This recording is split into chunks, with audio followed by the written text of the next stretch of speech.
Baik, assalamualaikum warahmatullahi wabarakatuh. Sebelumnya perkenalkan, nama saya Setia Ciputra dari PGSD UNES Ibu dengan NIM 14014214. Di sini saya di Sanggar Tari Cucu bersama Ibu Cucu selaku pendiri dan pemilik Sanggar Tari Cucu. Di sini saya izin untuk wawancara terkait memenuhi tugas mini riset terkait tugas mata kuliah pendidikan seni tari SD. Langsung saja ke wawancara gitu. Ibu Cucu, pada kali ini saya akan menanyakan dua pertanyaan, yaitu yang pertama mengenai wawancara sanggar dan yang kedua mengenai wawancara pelatih tari.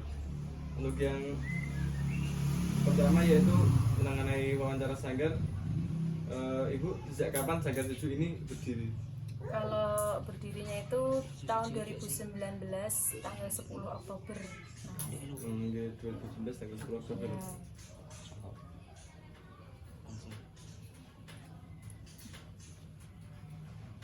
Baik Ibu, untuk pertanyaan yang kedua, apa sih yang melatar belakangi Ibu sendiri untuk mendirikan Sanggar Cucu ini? Kalau saya itu memang awalnya tuh Mas, karena basicnya saya itu kan lulusan dari seni tari UNES juga. Nah setelah itu karena di sini juga hitungannya itu kan desa wisata Kandri. Nah untuk kebudayaannya itu sendiri juga kental sekali, dan saya berpikiran juga kenapa tidak mendirikan ya kan seperti sanggar tari, karena di sini juga sepertinya itu masyarakatnya juga senang dengan kayak kebudayaan itu.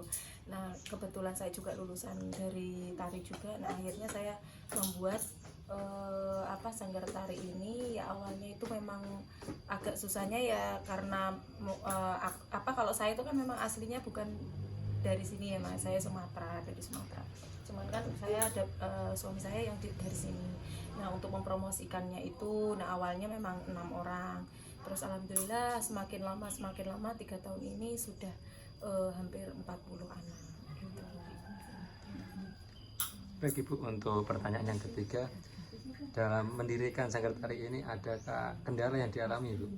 Kalau kendala itu pasti ya Mas, untuk setiap membuat usaha, membuat apapun itu pasti ada kendala.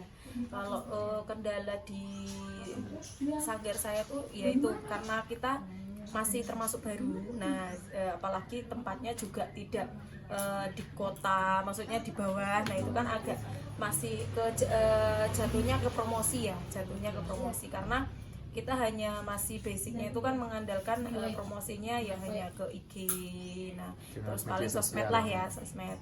Nah untuk seperti jatuhnya rata-rata ya di sini rata-rata jatuhnya ya yang saya promosi lebih ke itu ke warga, ke desa. Nah itu yang agak susahnya, kita belum bisa keluar itu. Baik, untuk pertanyaan selanjutnya ya Bu, pertanyaan yang nomor 4 mengenai tarian apa saja yang dapat dipelajari di Sanggar Cucu ini Bu? Kalau tarian itu kita lebih pertama ya Mas, kita kan di daerah Semarang sendiri itu ada ciri khas tarian dari daerah sini tuh memang ada, makanya saya pertama basic untuk anak-anak yang belum tahu sama sekali itu memang saya ajarkan untuk mengenal tarian daerah di Semarang supaya bisa untuk melestarikan ya, termasuk melestarikan ya jatuhnya gitu. Terus nanti kita kalau memang sudah basicnya tari Jawanya sudah oke, baru nanti kita masuk ke tari Nusantara. Nusantara itu ya dari Sabang sampai Merauke. Nah kemarin itu kita sudah mencakup ke ada yang Papua juga sudah, Kalimantan juga sudah, terus dari Medan juga sudah. Jadi hampir rata-rata intinya tari Nusantara.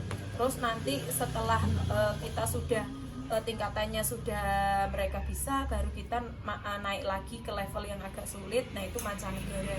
Kalau mancanegara itu kan jatuhnya misalnya mengenal tarian tradisional yang ada misalnya Thailand, Malaysia. Nah itu ke Asia dulu ya, karena kita kan dekat. Nah tetangga sebelahnya kan pasti Malaysia, Thailand, Filipina. Nah itu lebih ke mancanegaranya ke situ.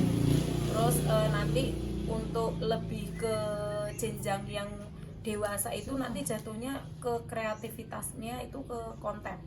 Nah Kalau kontemporer itu kan nanti kita membuat alur ceritanya, tapi nanti dibuat gerakannya seperti apa.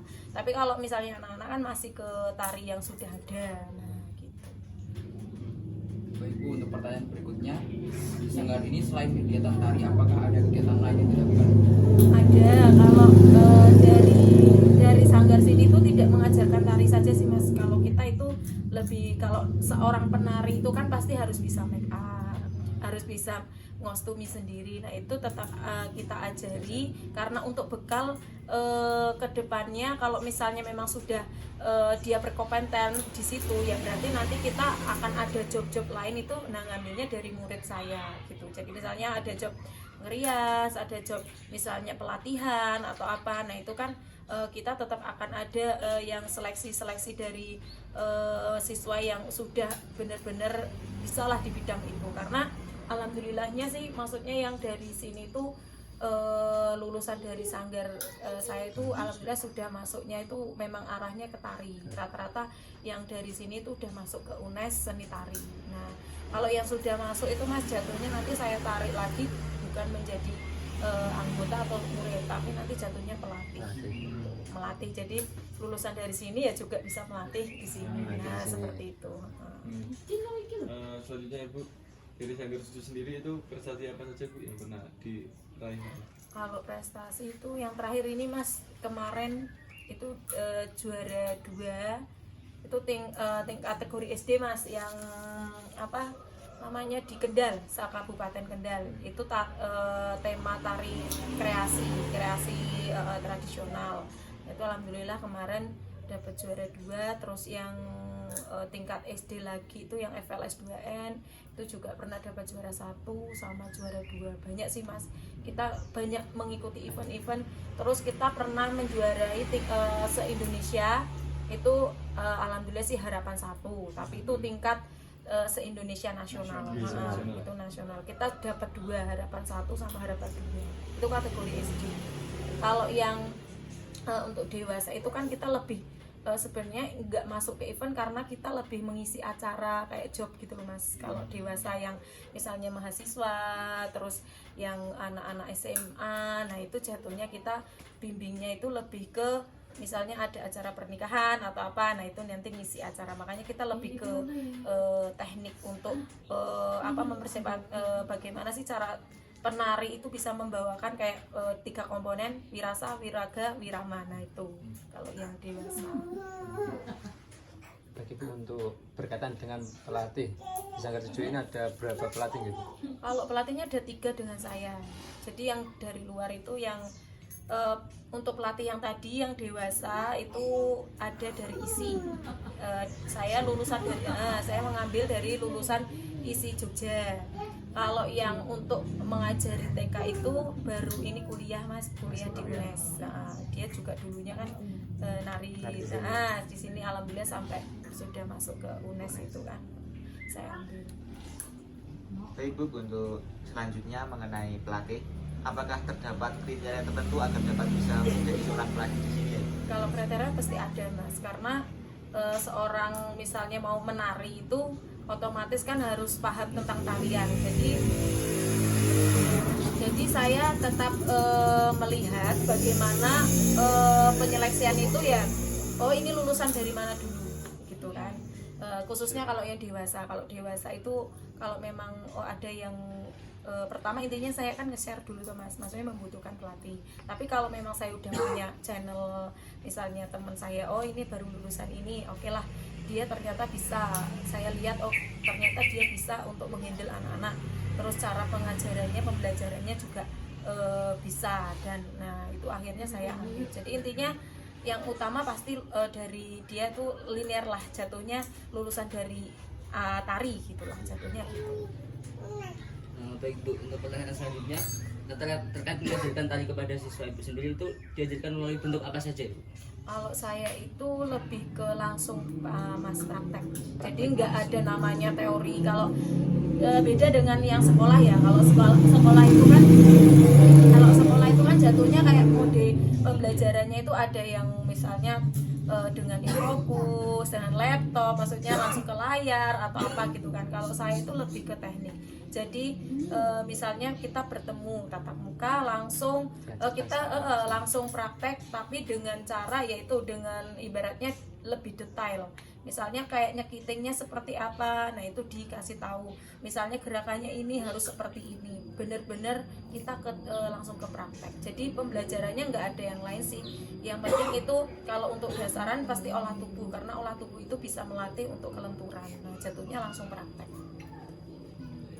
Baik, terima kasih Bu. Untuk pertanyaan berikutnya, apakah ada ketentuan tertentu Bu dalam merekrut siswa baru di Sanggar 7 ini? Kalau di sini nggak ada syarat yang harus seperti ini enggak. Yang penting gini, yang penting yang ingin saja gitu kan. Yang kita nggak ada paksaan. Siapapun boleh mengikuti, maupun PAUD, TK, SD, SMP, SMA, bahkan ibu-ibu pun kita menerima. Yang penting yaitu kalau sudah masuk di Sanggar Tari Cucu kan harus benar-benar mengikuti peraturan yang telah ditetapkan oleh pihak Sanggar. Jadi gitu. Intinya ya kita nggak ada pilih-pilih dan lain-lain. Intinya siapa yang mau ingin bergabung dan bareng-bareng ingin melestarikan budaya, oke, ayo kita bareng-bareng. Nggak ada Niat syarat. gitu ya, Bu? Iya, yang penting niat gitu. Bagi Bu, untuk pertanyaan selanjutnya itu, menurut Ibu itu apa sih makna Sanggar bagi budaya daerah, khususnya daerah Semarang? Kalau maknanya ya gini Mas, karena di budaya Jawa khususnya Semarang itu memang sangat kental sekali ya, terutama tari. Dan di sini tuh banyak seniman-seniman yang sudah menciptakan, ibaratnya menciptakan tarian-tarian ciri khas Semarang. Nah, ibaratnya itu mempromosikan daerah setempat, baik dari kulinernya, baik mau dari misalnya kain-kain batiknya dan lain-lain itu melalui tarian. Karena kan kalau misalnya sekarang itu hanya melalui workshop dan lain-lain itu kan kadang kurang menarik. Nah, kalau seniman-seniman sekarang itu bagaimana sih caranya tersampaikan semua daerah kita melalui tarian. Nah, di sisi lain, bagaimana caranya sih untuk melestarikan itu, yaitu seniman harus pasti ada membuat sanggar privat tari, dan itu lebih ke ibaratnya supaya eksis terus bahwa tari-tariannya itu. Nah, supaya selalu dilestarikan, budaya tari itu selalu dilestarikan, tidak hanya yang ya misalnya rata-rata kan pasti anak-anak sekarang itu jatuhnya lebih sukanya ke dunia yang K-pop gitu ya. Nah itu bagaimana sih caranya seniman itu berpikir melalui sanggar ini. Kadang kan gimana caranya anak-anak itu membuat event, misalnya kan anak-anak biasanya senangnya itu tampilnya kan, nggak hanya cuman narinya, tapi mereka juga senangnya misalnya aku mau tampil ini. Nah itu supaya bagaimana sih intinya ya itu treatment dari sanggar masing-masing sih jatuhnya gitu. Kalau saya intinya ya makna dari sanggar ini ya supaya lebih ke melestarikan aja sih Mas. Baik Ibu, untuk pertanyaan selanjutnya ini mengenai Ibu, perspektif Ibu sendiri sebagai pelatih tari. Ya. Yang pertama itu mengapa Ibu sendiri itu berkeinginan untuk menjadi pelatih tari? Ya intinya gini Mas, karena saya itu yang pertama ya, karena saya itu yang membuat sanggarnya. Terus awalnya juga ternyata 6 orang itu kan tetap masih bisa saya handle. Nah terus intinya ya kenapa saya pengen menjadi pelatih ya itu karena saya juga membuat sanggar ini. Nah awalnya ya juga saya yang harus melatih. Dan untuk yang kedepannya itu 3 tahun ini alhamdulillah ada 40 anak, nggak mungkin saya handle semua. Nah karena memang rentan waktu itu rata-rata anak-anak kan kalau misalnya habis duhur itu udah beda jamnya kan. Nah jatuhnya kan mintanya pagi semua. Nah ibaratnya kalau saya yang menghandle semua itu kan tidak bisa, makanya saya mencari pelatih tambahan gitu. Baik Ibu, untuk pertanyaan berikutnya, adakah kesulitan Ibu yang dihadapi ketika menjadi pelatih tari?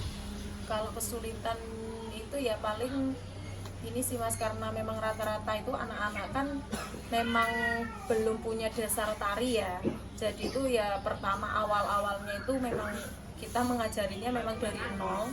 Nah untuk ya paling kesulitannya nggak terlalu seberat sih. Ya alhamdulillah bisa terlaksana, maksudnya bisa teratasi, ada solusi. Ya paling itu cuman karena masalah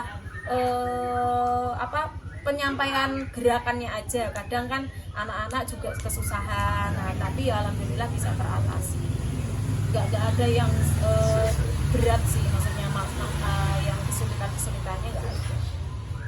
Baik, untuk selanjutnya Ibu, hal apa yang akan didapatkan siswa ketika pembelajaran tari di Sanggar 7 ini berlangsung? Kalau pastinya ya dapat materi yang telah diajarkan ya Mas, maksudnya kalau setiap di sini itu Mas, setiap pembelajaran itu pasti akan ada evaluasi kita. Nah nanti evaluasinya itu setiap setahun itu ada 2 kali. Nah jatuhnya kan semester 1, semester 2. Nah itu nanti di situ kita ada evaluasinya itu melalui pagelaran tari, dan nanti di situ juga apakah dari evaluasi itu akan ada yang layak ke tingkat lanjut atau akan mengulangi dasar lagi, karena di situ kan kita tetap tidak hanya misalnya melatih nari. Nah terus ini ternyata misalnya akan dari satu kelompok itu tetap ada yang mahir, ada yang jatuhnya yang biasa.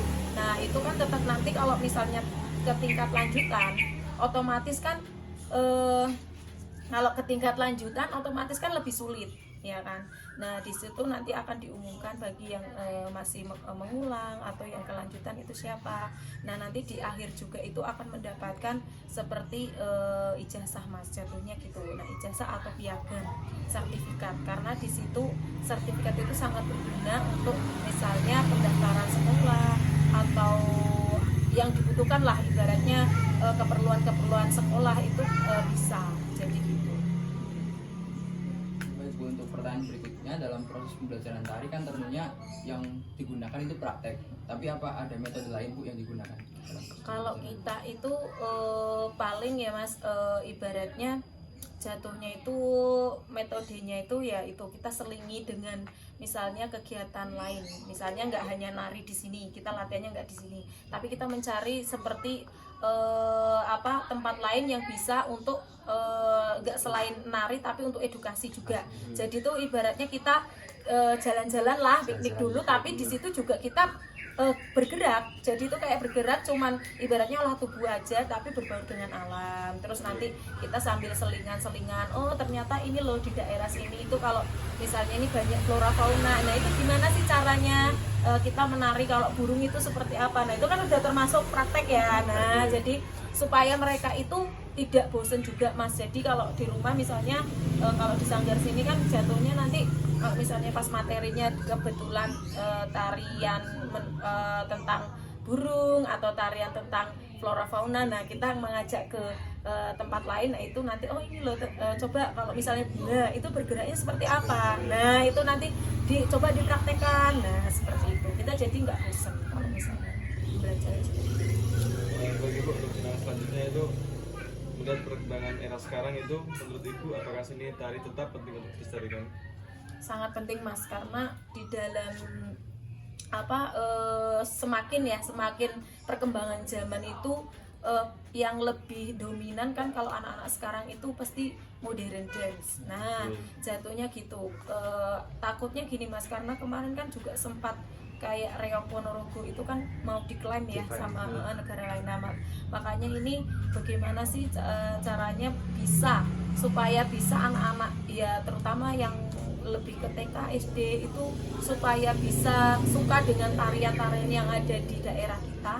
Nah itu benar-benar harus kita bagaimana sih seniman-seniman di sini caranya untuk melestarikan yang lebih. Nah makanya lebih ke ibaratnya kita membuat inovasi-inovasi gitu, jatuhnya gitu supaya anak-anak itu nggak bosan juga dengan tarian-tarian daerah khususnya. Begitu untuk pertanyaan berikutnya, menurut Ibu sendiri apa sih makna dari pendidikan tari? Kalau makna itu ya jelas sangat penting sih Mas kalau menurut saya, karena tarian itu kan tidak hanya sekedar menari ya Mas, di situ itu tetap akan ada nilai-nilainya. Jadi itu kayak ibaratnya menari itu tidak hanya sekedar menari, tapi bagaimana sih caranya menyampaikan sebuah tarian itu. Misalnya contohnya kalau di Semarang itu kan pasti ada tarian namanya yang Gambang Semarang ya toh. Nah itu kan lebih ke menceritakan tentang daerah. Nah bagaimana sih caranya menyampaikan nilai-nilai yang ada di situ, ya nilai tentang keindahan, terus kesopanan. Nah di situ ada Mas, makanya penting sekali edukasi di dalam tarian itu ibaratnya tidak hanya teori, tapi kita supaya bagaimana orang-orang lain itu menarik dengan nilai-nilai pendidikan, yaitu melalui edukasinya melalui pendidikan seni tari gitu. Jatuhnya.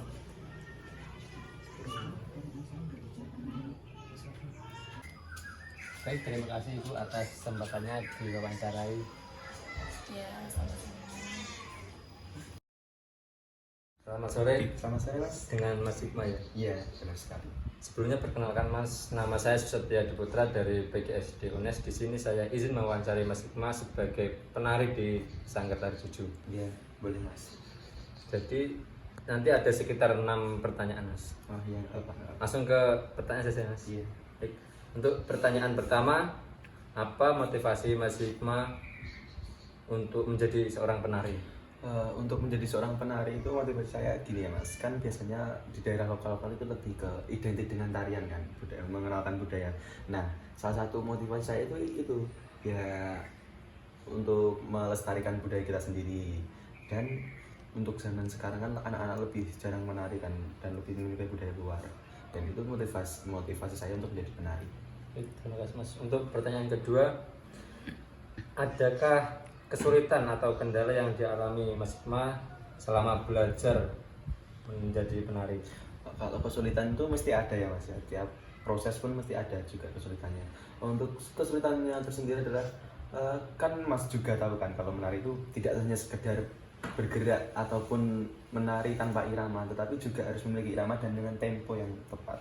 Dan menari pun juga memiliki aturan, tidak harus sekedar bergerak gitu Mas ya, itu menjadi kesulitan juga.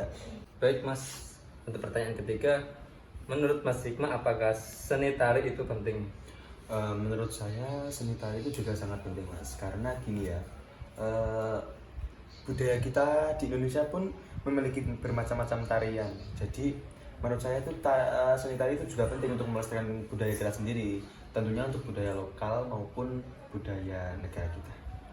Baik, terima kasih Mas. Untuk pertanyaan yang keempat, hal apa yang harus dipersiapkan sebelum menari? Untuk yang dipersiapkan sebelum menari ya, itu yang pertama harus mental sih. Mental itu yang harus dipersiapkan, dan juga kesiapan dari segi material maupun finansial. Karena menari itu juga nggak mahal, ada juga biayanya, nggak murah, tapi juga nggak mahal juga. Tapi itu salah satu persiapan yang dipersiapkan sebelum menari. Dari niat juga Mas ya? Iya, niat juga. Soalnya kalau jadi penari itu harus niat Mas. Kalau nggak niat ya. Iya benar sekali. Ya. Untuk pertanyaan yang kelima, pengalaman apa saja yang telah dialami Mas Hikmah dari belajar di Sanggar Tari Juju ini? Pengalaman yang berkesan ya menurut saya, dari segi mentor-mentornya, kan dari Ibu Juju sendiri kan juga lulusan dari mahasiswa penari. Jadi kita itu lebih enak kalau konsul sama dia, sama beliau. Soalnya gimana ya, kita kan juga sama-sama mahasiswa, pernah menjadi mahasiswa juga. Jadi kalau konsul lebih enak, kekurangan kita gimana, kekurangan kita gimana, terus yang diperbaiki apa. Untuk pertanyaan yang terakhir, Ya, menurut Mas Hikmah apakah belajar tari itu bermanfaat? Jika bermanfaat itu dalam bentuk apa? menurut saya belajar tari itu bermanfaat sekali Mas. Yang pertama dari segi kesehatan. Kan kalau menari kan juga bergerak, membutuhkan semua anggota badan kan bergerak. Ya, itu kan bisa menyehatkan badan kita. Terus manfaat lainnya adalah untuk melatih keseimbangan otak juga. Ya. Ya, Mas. Terima kasih Mas Ya. Hikmah atas kesempatannya untuk diwawancarai. Selamat sore Mas, dengan Mas siapa? Ya, selamat sore, saya dengan Mas Yoga. Selamat sore Mas Yoga. Di sini sebelumnya perkenalkan, nama saya Susatya Diputra dari PGSD UNES. Di sini saya izin mewawancari Mas Yoga sebagai masyarakat di sekitar Sanggar Tari Juju. Iya. Langsung ke pertanyaannya Mas. Ada sekitar 3 pertanyaan. Baik, untuk pertanyaan pertama, menurut Mas Yoga, perlukah adanya sanggar tari di sanggar tari Cucu ini di daerah sekitar sini? Ya lumayan perlu ya. Jadi ada sanggar tari di sini itu jadi anggap aja desa kita terkenal. Kalau ada orang mau ning kono kuwi ono sanggar tari. Desa ndi desa iki. Mas, untuk pertanyaan kedua, bagaimana pengaruh adanya sanggar tari Cucu ini terhadap masyarakat di sekitar sini, Mas? Ya sebenarnya pengaruhnya nggak terlalu besar ya. Tapi masyarakat suka aja melihat anak-anak muda itu belajar tari tradisional. Untuk pertanyaan yang terakhir, bagaimana pengaruh sanggar tari Cucu ini terhadap pelestarian budaya di daerah setempat? Ya kalau pelestarian budaya pasti pengaruh besar karena memang mengajarkan seni tari yang memang harus belajar dengan sungguh-sungguh. Sudah. Terima kasih Mas Yoga atas kesempatannya untuk diwawancarai oleh kami. Wassalamualaikum warahmatullahi wabarakatuh. Waalaikumsalam.